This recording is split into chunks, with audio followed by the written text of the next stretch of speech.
Hello everyone, गुरुजी Uttarakhandi channel पर आपका बहुत बहुत स्वागत है। जैसा कि आप लोग जानते हैं कि हमारी विदाशी लर्निंग ऐप पर प्रयोगशाला सहायक का कोर्स चल रहा है। अगर आप भी इस कोर्स को परचेज़ करना चाहते हैं तो गूगल प्ले स्टोर से आप डाउनलोड कीजिए विदाशी लर्निंग ऐप और उस पर जाकर आप हमारा प्रयोगशाला सहायक का कोर्स देख सकते हैं। वहाँ पे आपको डेमो लेक्चर्स मिल जाएंगे। आप उन डेमो लेक्चर्स को देखिए और फिर डिसाइड कीजिए आपको ये कोर्स परचेज़ करना है या नहीं। तो आज का जो हमारा टॉपिक है ये भी आपका प्रयोगशाला सहायक कोर्स का ही एक टॉपिक है। तो चलिए स्टार्ट करते हैं हम आज का टॉपिक। आज के वीडियो में हम डिस्कस करेंगे वैलेंसी एंड केमिकल फॉर्मूले यानी संयोजकता और रासायनिक सूत्र के विषय में। चलिए फिर स्टार्ट करते हैं। पहला जो हमारा टर्म है वो है वैलेंसी यानी संयोजकता क्या होती है। तो तत्वों के परमाणुओं के परस्पर संयोजन करने की क्षमता को संयोजकता कहते हैं। इंग्लिश में क्या है? The combining capacity of an element is known as its valency.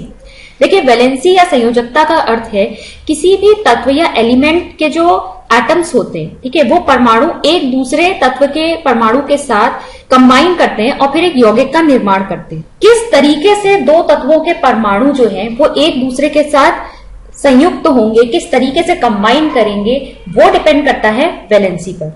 देखिए, ये वैलेंसी जो होती है ये वैसे तो आपको याद करनी पड़ती है, पर इसके विषय में हम डिटेल में पढ़ेंगे नेक्स्ट वाले यूनिट में, जब हम बात करेंगे वहां पर इलेक्ट्रॉन्स, प्रोटॉन्स और न्यूट्रॉन्स की। तो वहां पर और भी ज्यादा क्लियर हो जाएगा कि वैलेंसी एक्चुअली होती क्या है, कैसे निकाली जाती है। लेकिन फिलहाल के लिए हम यहाँ पर देखें तो हमने जब आयंस के विषय में बात करी थी, ठीक है ना, आयंस के विषय में जब हमने बात करी थी वहां पर हमने दो तरीके के आयंस पढ़ी थी, कैटायंस और एनायंस। आवेशित कणों को आयंस कहते हैं और जिनपे धन आवेश होता है उन्हें कैटायंस कहते हैं, जिनपे ऋण आवेश होता है उनको हम एनायंस कहते हैं। यानी पॉजिटिवली चार्ज अगर आयंस होंगी तो कैटायंस कहलाएंगी, नेगेटिवली चार्ज अगर आयंस होंगी तो एनायंस कहलाएंगी। ठीक है, उन पर जो चार्ज होता है वो भी आपकी वैलेंसी ही शो करता है, जिसकी एक चार्ट यहाँ पर मैंने शो किया है। आप चाहे तो इसका स्क्रीनशॉट भी ले सकते हैं, अपने याद करने के लिए आप रख सकते हैं, इससे आसानी होगी आपको। ये जो है आपकी देखिए यहाँ हाइड्रोजन, लिथियम, सोडियम, पोटाशियम, इन सब के आगे इनका सिंबल लिखा हुआ है और ऊपर से लगा हुआ है इनका चार्ज। ठीक है, हाइड्रोजन पे एक सिंगल पॉजिटिव चार्ज दिखा रखा है, लिथियम पे भी एक सिंगल पॉजिटिव चार्ज है। ये सब आपके जो +1 चार्ज जो दिखा रहे हैं ये आपके कहलाते हैं मोनोवेलेंट कैटायंस।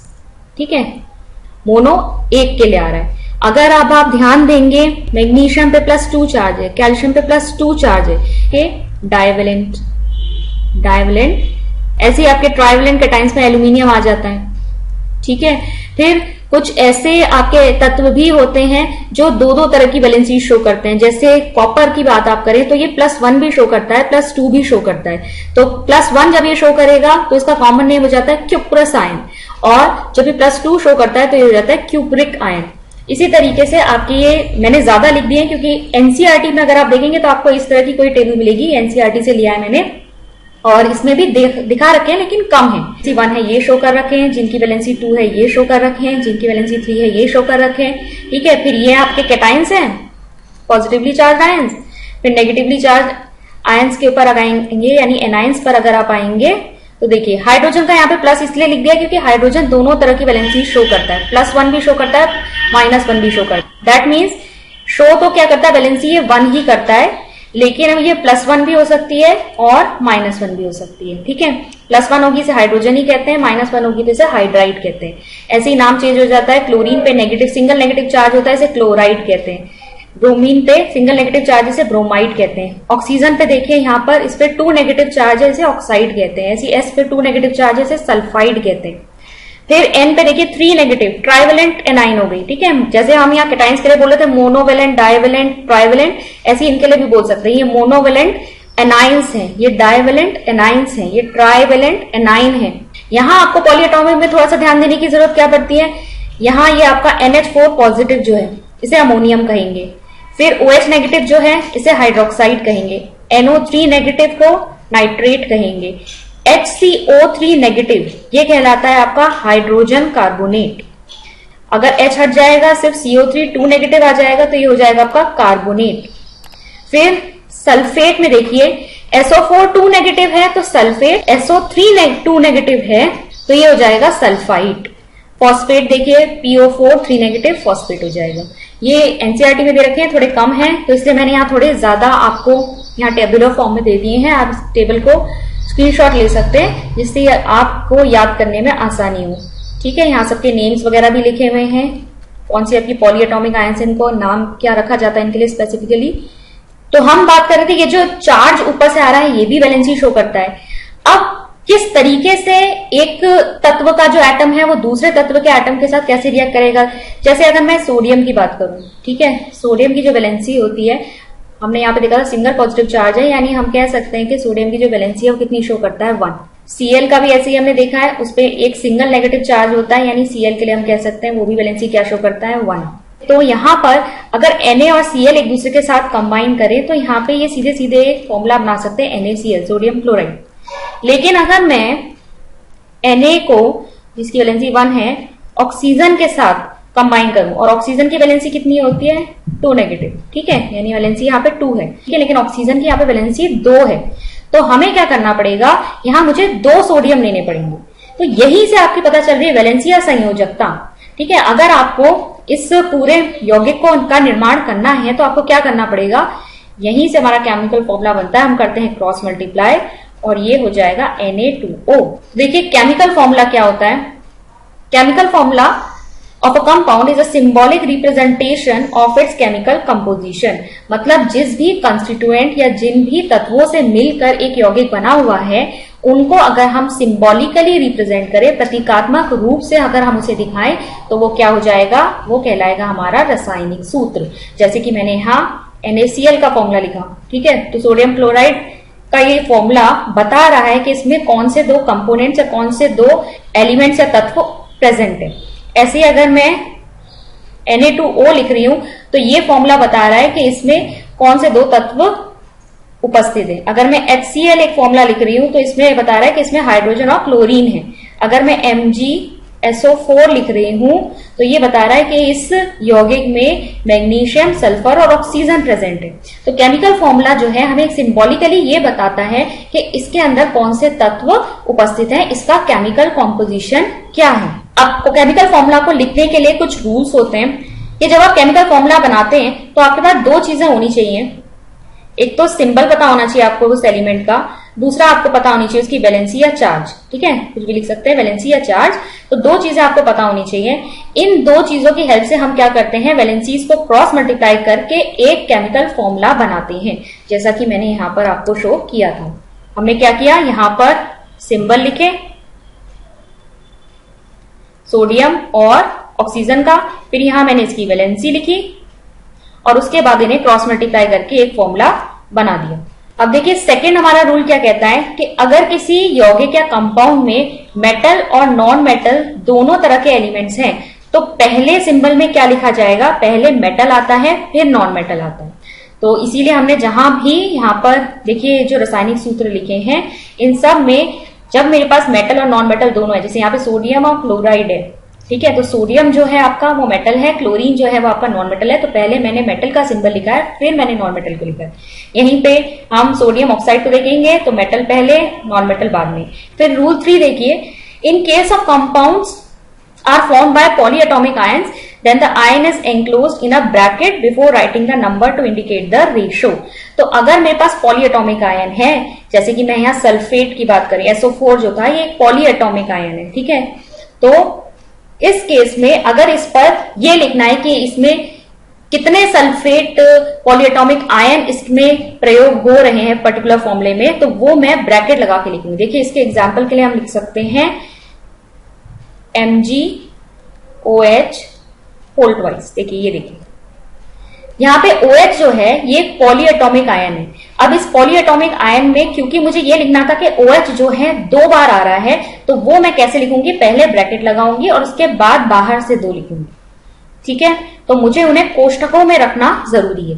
देखिए हिंदी में भी यही रूल्स लिखे हुए। रूल्स आपको बस याद नहीं करने, ऐसा नहीं है कि आपको इसे बार बार नोट डाउन करना है। जब आप फॉर्मूले बनाएंगे तो ये बनाते बनाते अपने आप ही आपको ये रूल्स याद हो जाते हैं। रूल्स आपसे कोई नहीं पूछेगा एग्जाम में। एग्जाम्पल करते हैं उससे और ज्यादा क्लियर हो जाएगा। देखिए जैसे यहाँ पे मैग्नीशियम क्लोराइड का हमने फॉर्मूला बनाना है, आपको क्या लिखा हुआ मिल सकता है, आपको यहाँ पर मैग्नीशियम क्लोराइड यहाँ पे लिखा हुआ मिल जाएगा। अब आपको क्या करना है, सिंबल बताने हैं पहले। तो हमें पता चल रहा है इसमें मैग्नीशियम है और क्लोरीन है, तो हमने पहले सिंबल लिख लिया, मैग्नीशियम लिख लिया, क्लोरीन लिख लिया। फिर इनकी वैलेंसीज या चार्ज आप कह लीजिए, तो चार्ज मैग्नीशियम पे होता है +2, तो ये यहाँ हमने +2 लिखा। क्लोरीन पे होता है -1, तो यहाँ -1 लिखा। अब कर दिया इसको क्रॉस मल्टीप्लाई, 2 वाला जो है इससे मल्टीप्लाई होगा, -1 इससे मल्टीप्लाई होगा, तो ये क्या बनेगा MgCl2। ऐसे ही और एग्जाम्पल्स देखते हैं। सोडियम कार्बोनेट की अगर हम बात करें तो सोडियम जो है आपका वो होता है Na, कार्बोनेट जो होता है वो होता है CO3। ठीक है, हमने वैलेंसीज में देखा था। आप चाहे तो एक बार मैं यहाँ दिखा देती हूँ आपको। देखिए सोडियम Na पॉजिटिव है और कार्बोनेट की अगर हम बात करें तो ये है CO3 2 नेगेटिव, ये रहा आपका। ठीक है, CO3 2 नेगेटिव। तो इस पे कितना है 2 नेगेटिव है, इस पे कितना है +1 है।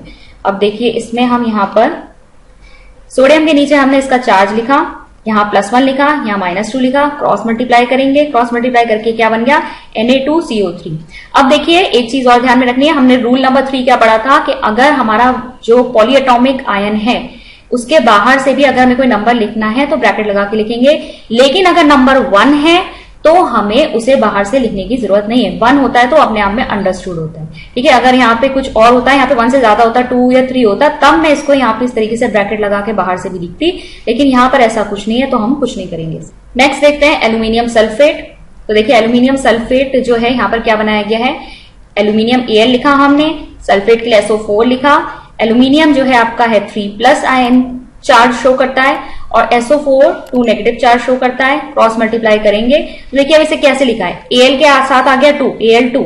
अब SO4 एक तो अपने आप में कंप्लीट है, तो SO4 हमने अपने आप में पहले कंप्लीट लिखा इसे, फिर लगाया ब्रैकेट और ब्रैकेट के बाद हमने यहाँ पे लिखा है 3 बाहर से। ठीक है, तो पूरा फॉर्मूला ये बनेगा Al2SO4 होल थ्राइस बोलते हैं इसको। ऐसे ही आपका देखिए कैल्शियम हाइड्रोक्साइड की अगर हम बात करें तो कैल्शियम और हाइड्रोक्साइड के लिए OH आता है आपका, तो यहाँ पर कैल्शियम के आगे आ गया +2, OH के आगे 1, क्रॉस मल्टीप्लाई कर दीजिए तो ये आ गया CaOH होल ट्वाइस। अब ये सारे एग्जांपल्स जो आपके पॉलीएटॉमिक आयंस के आ गए, चलिए सिंगल वाले कुछ करके देखते हैं। सिंपल सा अगर लें हम कि अगर हाइड्रोजन क्लोराइड का अगर हमें फॉर्मूला देखना है, ठीक है, हाइड्रोजन क्लोराइड, तो हमें सिंबल पता है, सिंबल क्या होगा, हाइड्रोजन का H, क्लोराइड है तो क्लोराइड का आ जाएगा आपका Cl। अब वैलेंसी देखें अगर हम इसकी तो यहां पर आएगी 1 और क्लोरीन की भी होती है 1, क्रॉस मल्टीप्लाई करेंगे फॉर्मूला हमारा बन जाएगा HCl। ऐसे ही अगर हम हाइड्रोजन सल्फाइड का देखेंगे,